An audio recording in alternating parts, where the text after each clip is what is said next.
Olá, começa agora o Agricultura com as principais notícias do agronegócio. No programa de hoje você vai ver: criação de trutas demorou para se desenvolver no Brasil. O peixe de clima frio exige condições geográficas especiais, difíceis de se encontrar em um país tropical. Vamos conhecer um dos pioneiros que cria trutas há 50 anos na Serra da Mantiqueira, em São Paulo. Colheita do milho na região sul acelera, mas produtividade está reduzida. Seca prolongada e recorde de focos de incêndio ameaçam a agropecuária em Roraima. Veja como o clima está afetando o agronegócio em diferentes regiões do país. Brasil tem mais de 2 milhões de máquinas agrícolas envolvidas no preparo da terra, semeadura, plantio, colheita e aplicação de defensivos, segundo o IBGE. Só de tratores e colheitadeiras são quase 1,5 milhão. Essa frota, que esbanja a tecnologia, ajudou o Brasil a chegar à liderança do agronegócio no mundo. E ainda, a previsão do tempo para o campo em todo o país? O Agricultura está começando.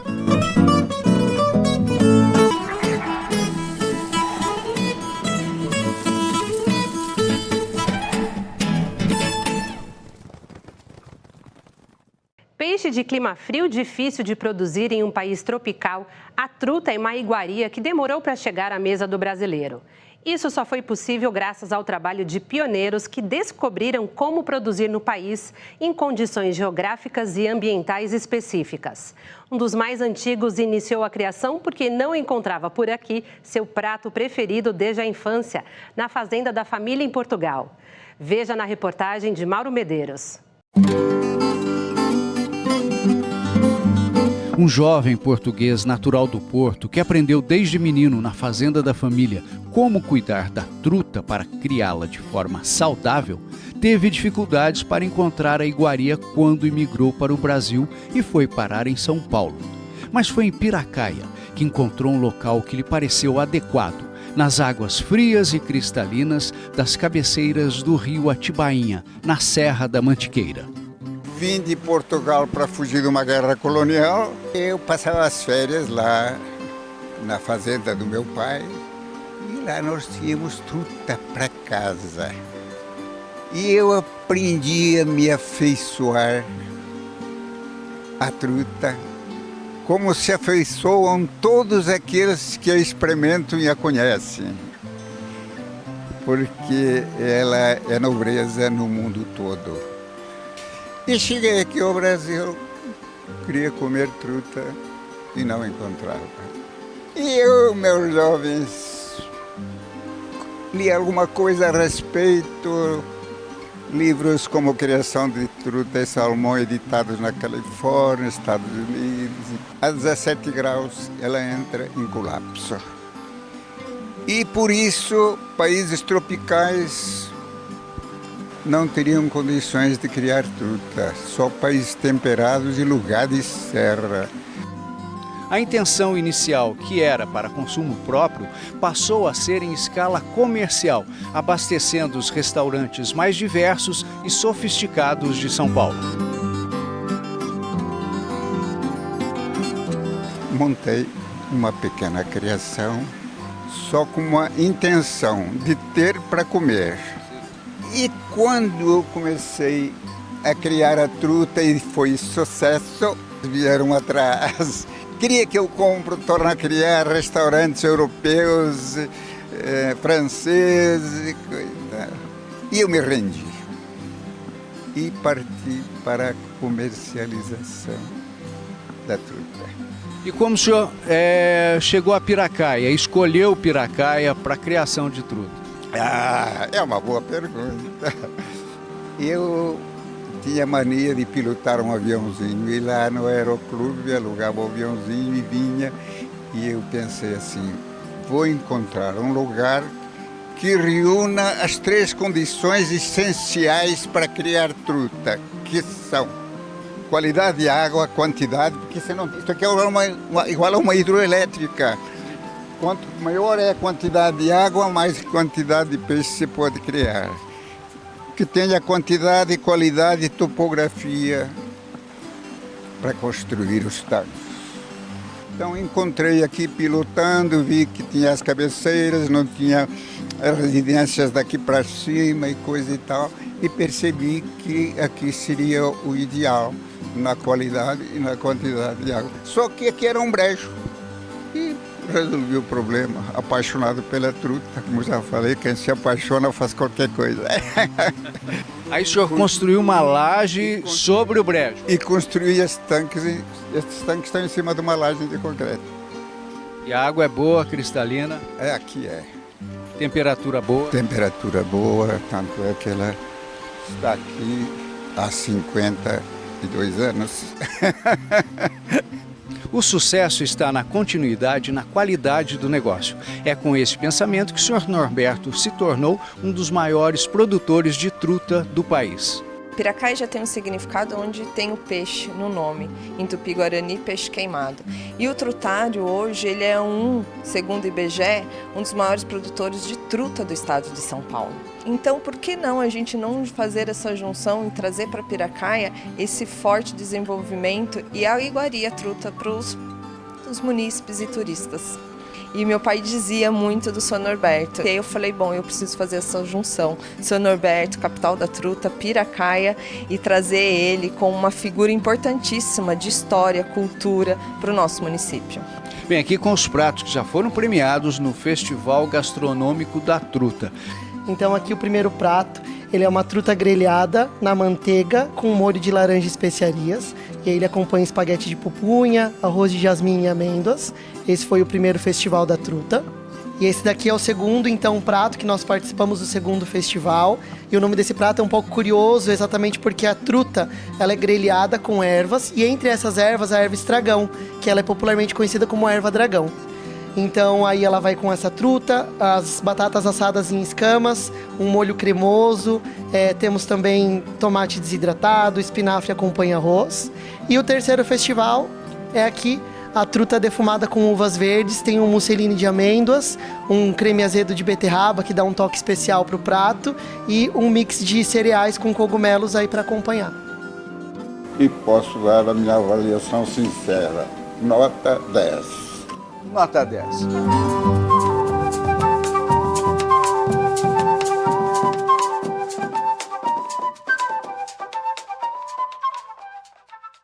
Veja a seguir no Agricultura. Produtividade do milho tem queda na região sul. Roraima enfrenta 5 meses de seca e recorde em focos de incêndio. Nós voltamos já.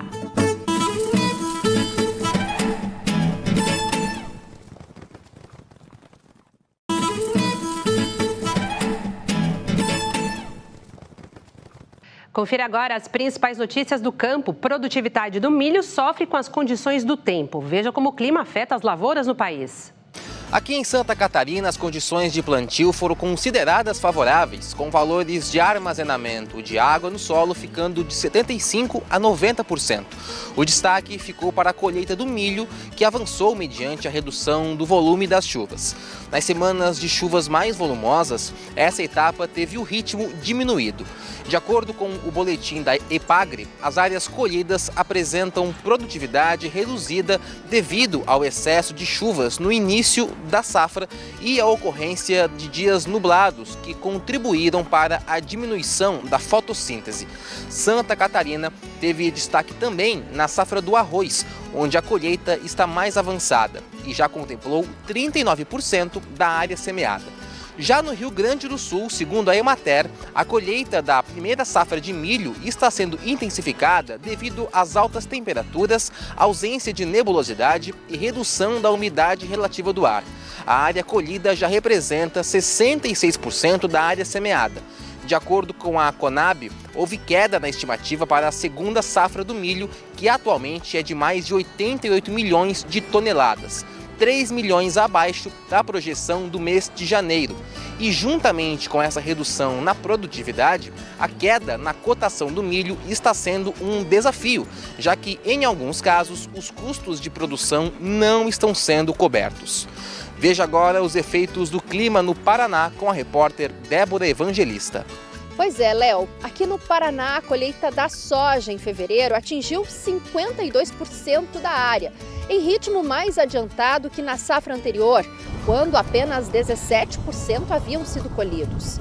Em fevereiro, foram registrados volumes de chuva menores e altas temperaturas, o que favoreceu a colheita no campo, mas prejudicou as lavouras tardias, principalmente nas regiões norte e noroeste do Paraná. Nas lavouras tardias da região sul, semeadas em sistema de plantio direto e com boa umidade no solo, a soja está em frutificação e se desenvolve bem.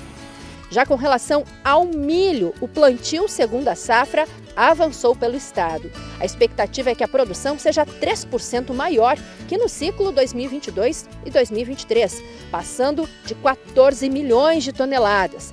As lavouras já plantadas têm condição boa para 94% da área e apenas 6% têm condição mediana. Já a colheita da primeira safra de milho chegou a 65% dos 296 mil hectares plantados. As condições climáticas têm colaborado porque as chuvas estão regulares na maior parte aqui do estado. Veja agora como foi o efeito do clima no Mato Grosso do Sul com o repórter Rafael Ferreira. Pois é, Débora, aqui no Mato Grosso do Sul, o mês de fevereiro foi caracterizado por chuvas abundantes, atingindo o total de 60 milímetros, o que se revelou benefício para a produção da oleaginosa. De acordo com a Companhia Nacional de Abastecimento, a Conab, a colheita alcançou 47% da área semeada, representando um avanço de 23 pontos percentuais em comparação com o mesmo período da safra anterior. Apesar das chuvas irregulares registradas ao longo de fevereiro, contribuíram positivamente para o desenvolvimento das culturas, refletindo-se no progresso das operações agrícolas. As atividades de dessecação e colheita progrediram. Em Roraima foi decretada situação de emergência em 9 municípios devido aos efeitos da estiagem na região. O estado enfrenta o período seco desde outubro do ano passado, que deve se estender até abril de 2024. Enquanto isso, dezenas de pequenos e médios produtores estão perdendo 100% dos produtos e criações. Atualmente, Roraima lidera o número de focos de calor em 2024 e no mês de fevereiro bateu o recorde da série histórica monitorada desde 1999, segundo dados do Instituto Nacional de Pesquisas Espaciais. De janeiro até fevereiro, foram registrados 2.313 focos. Aqui no Ceará, o mês de fevereiro marca o início da quadra chuvosa, um período formado por 4 meses. Apesar da influência do El Niño, tivemos precipitações acima da média histórica, que giraram em torno de 182 milímetros. As temperaturas máximas no estado ficaram entre 31 e 33 graus, mas tivemos um pico de 40 graus no município de Jaguaribe. Em relação à agricultura, a previsão, de acordo com o IBGE, é que tenhamos uma produção de leguminosas, cereais e oleaginosas de mais de 540 mil toneladas. O arroz, o milho e a soja, nesta ordem, devem ser os produtos com a maior colheita, correspondendo a 92% da produção cearense. Aqui nos municípios da região centro-oeste paulista, os radares do IPMET, o Instituto ligado à Unesp, registraram um volume de chuva que variou de 60 a 150 milímetros. Já a média da temperatura máxima ficou na casa dos 32 graus, a segunda maior marca para o período desde o início deste século. No campo, a colheita do feijão já está finalizada aqui na região, mas as ondas de calor forte, associadas às chuvas mal distribuídas ao longo do mês, devem derrubar a produtividade, já que o armazenamento de água no solo variou bastante também. Já a colheita do abacate do tipo avocado, que tem na região de Bauru o principal polo produtor do país, se intensifica agora no mês de março. Com condições climáticas favoráveis, a expectativa é por uma boa safra. Veja agora a previsão do tempo para o campo com Stael Cias, da Metsul Meteorologia de São Leopoldo, no Rio Grande do Sul, especialmente para o Agrocultura. Olá, você que nos acompanha nesta edição do Agrocultura. Nesta semana que marca o fim do verão e o começo oficial do outono, teremos a chuva se distribuindo pelo território nacional e alerta para o sul do Brasil, especialmente o Rio Grande do Sul, com uma sequência de dias com chuva que já começou na sexta-feira, com chuva em partes mais na fronteira com o Uruguai, e avançou durante o final de semana e vai seguir ao longo aí desses próximos dias, ao menos até o dia 21 de março. Nós devemos ter a manutenção desse quadro de instabilidade, com pancadas de chuva temporais, ainda abafamento. A gente sai daquele calor extremo da semana passada para um patamar de temperatura mais próximo ao normal desta época do ano, mas ainda assim marcas perto de 30 graus e que junto com a instabilidade podem produzir tempestades com raios, com vendavais e ainda condições para chuva muito forte, especialmente entre os dias 18 e 21 de março. Então atenção, Rio Grande do Sul, que pode sair de uma situação aí de regularidade de chuva para um período mais chuvoso, com maior frequência de chuva, porque o sol aparece também, não chove o tempo inteiro. Mas essa chuva pode trazer transtornos às áreas produtoras gaúchas, parte já na fase de colheita, parte no finalzinho realmente da lavoura, então muita atenção. Mato Piba tendo uma condição também de regularidade de chuva, chove um pouco mais no Tocantins, mas a gente vê que uma redução da chuva, a zona de convergência intertropical mantendo esses excessos de precipitação aqui no setor mais ao norte, e a tendência aqui no centro do continente é a onda de calor ganhar intensidade com marcas perto de 40 graus, ao redor mesmo de 40, no interior de São Paulo, sul de Goiás, sul de Mato Grosso e também Mato Grosso do Sul. Então, a bolha de calor sobe um pouco mais e atinge as áreas produtoras do Sudeste e do Centro-Oeste. E, por outro lado, já poderemos ter nesses primeiros dias, aqui a previsão ao redor do dia 20, do avanço de uma massa de ar frio. Veja o contraste de temperatura, que o ar quente no centro do país e esse ar mais ameno, mais frio avançando aqui pela Argentina. Então, mais para o final desta semana, poderemos ter uma virada aí no padrão de temperatura e esse contraste térmico preocupa, porque geralmente forma fenômenos intensos, pode trazer alguma situação aí mais severa com relação a temporais no final desta primeira semana, desses primeiros dias de outono aqui no território nacional. Então prepare-se, aí o refresco vem, mas o calor no começo do outono ainda pode acontecer porque é um período de transição. E veja a seguir no Agrocultura. Mecanização impulsiona o crescimento da agricultura brasileira. Só de colheitadeiras e tratores, o país tem cerca de 1,5 milhão de máquinas. Nós voltamos já.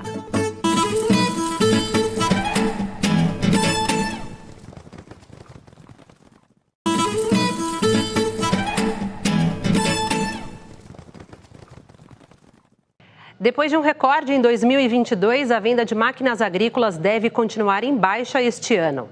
A ABMAC, a Associação dos Fabricantes, diz que a queda já era esperada. A mecanização foi uma força que ajudou o Brasil a se tornar um líder agrícola mundial.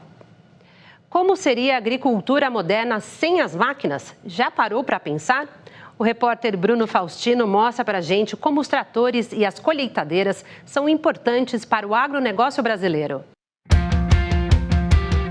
O homem e a máquina, parceiros inseparáveis na lida na roça.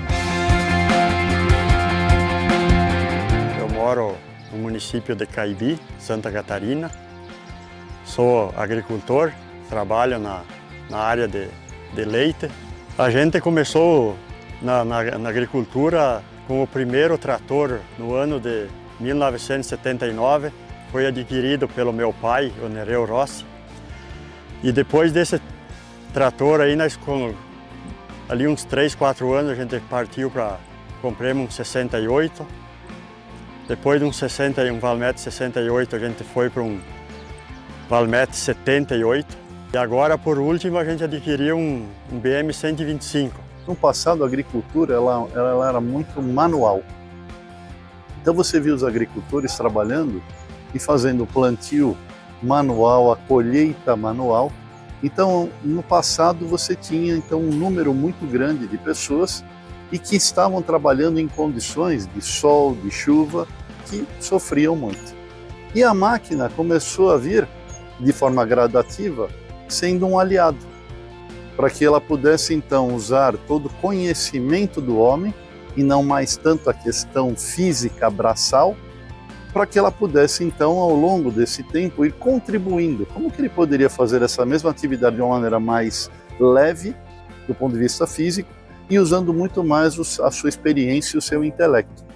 Esse aqui é um trator da década de 60. Como a gente pode ver, é muito simples, todo mecânico, nada tecnológico, bem diferente dos tratores que conhecemos hoje em dia. Mas foram máquinas como essa aqui que ajudaram a revolucionar o agronegócio brasileiro? A gente sabe que nós estamos numa região que ela é privilegiada. Nós não temos neve, né? Nós não temos outros fatores que são impeditivos que você consiga realizar 2 e até 3 safras. Então nós temos um clima favorável, nós temos uma terra rica, fértil, e nós temos o homem com o seu conhecimento e a máquina como sendo o principal aliado. E ela trouxe aumento de produtividade. Esse é o ponto principal, que é o nome do jogo. Então, a gente sabe que a população vem crescendo e o apelo do agronegócio é alimentar o mundo. Então, como nós podemos? A população continua crescendo, Bruno. Hoje já temos 7 bilhões de habitantes no mundo. E a projeção para 2050 é chegarmos em 10 bilhões. E a gente sabe que 2050 depois é amanhã. Como que a gente extrai dessa terra alimento para prover o nosso povo ao redor do mundo?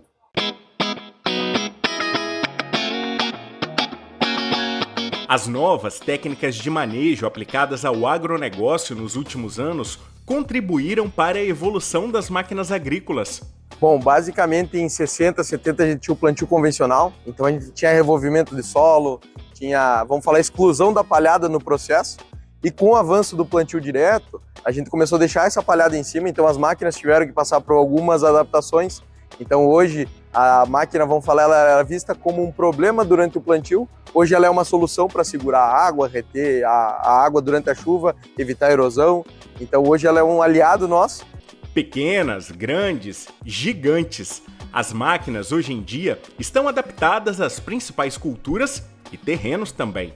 A gente tem máquinas que trabalham com infinitas culturas, soja, milho, algodão, feijão, e hoje a gente tem visto principalmente a entrada de soja em algumas áreas, como a região de cana, a região propriamente de arroz. Então a máquina ela vem se moldando à necessidade do cliente, às vezes para trabalhar com a mesma cultura ou às vezes tentando fazer um ajuste rápido para se encaixar uma nova demanda de cultura trabalhando com a mesma máquina. Então o exemplo, a canola, enfim, tem algumas outras culturas que não é o target principal da máquina, não foi pensada para isso, mas que a gente acaba conseguindo aproveitar nessa demanda, vamos falar assim. Tem várias opções hoje para o agricultor dentro do mercado que vai atender a necessidade dele. Já quando o assunto é tecnologia, olha, é difícil encontrar um segmento do agro que alcance os tratores e colheitadeiras. E nessa área, tamanho não é documento não. Ao contrário daquele trator que a gente mostrou no início da reportagem, esse aqui é totalmente tecnológico, é um dos mais modernos do mercado. Ele é todo automatizado, são tantos controles e botões que a gente até se perde aqui dentro. Esse trator, diferente dos tratores lá do passado, ele vem com um nível de tecnologia muito grande. Então nós temos o piloto automático para auxiliar nas operações e na orientação agrícola. Nós temos todo um pacote de telemetria para uso dos dados da máquina, transferência de dados para a nuvem. Então isso ajuda muito a operadora a fazer a gestão do seu maquinário, mesmo que ele não esteja na máquina, e sim na sede da fazenda. Isso é um grande diferencial e que todas as marcas, e nós viemos buscando também, para oferecer para os produtores aqui do mercado latino-americano. Ela não é uma tecnologia 100% nacional, mas ela é uma tecnologia adaptada às necessidades do Brasil. Então a gente observa o que nós temos nas máquinas lá fora e também quais são as necessidades do nosso mercado brasileiro. Nós temos uma característica muito interessante nas nossas máquinas, específica para o mercado brasileiro, que é o controle de tráfego. Esse controle ele utiliza as mesmas linhas para fazer diversas aplicações ou diversas operações dentro da propriedade.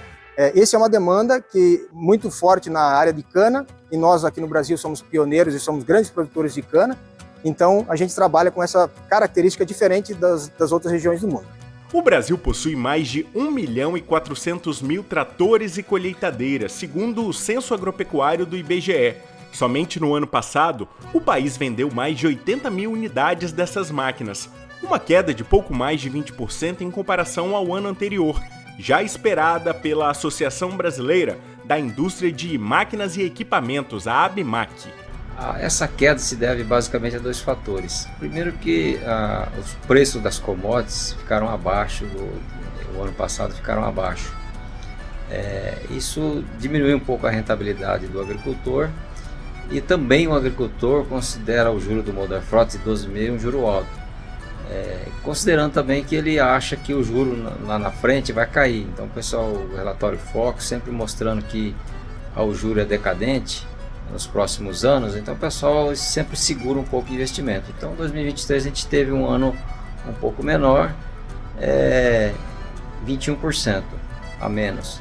Não é um desastre, é um número que a gente já esperava que ia cair, porque a gente estava vindo de 3 anos de recorde de faturamento. Então era uma acomodação de mercado. E daqui para frente, hein? O que se pode esperar? Será que a ciência, a inteligência artificial serão capazes de criar máquinas como a ficção científica já apresenta nos filmes? Seria a era dos Transformers do campo? No futuro a gente garante que vai ser surpreendente, com máquinas cada vez mais tecnológicas, pensadas principalmente para a necessidade dos nossos clientes.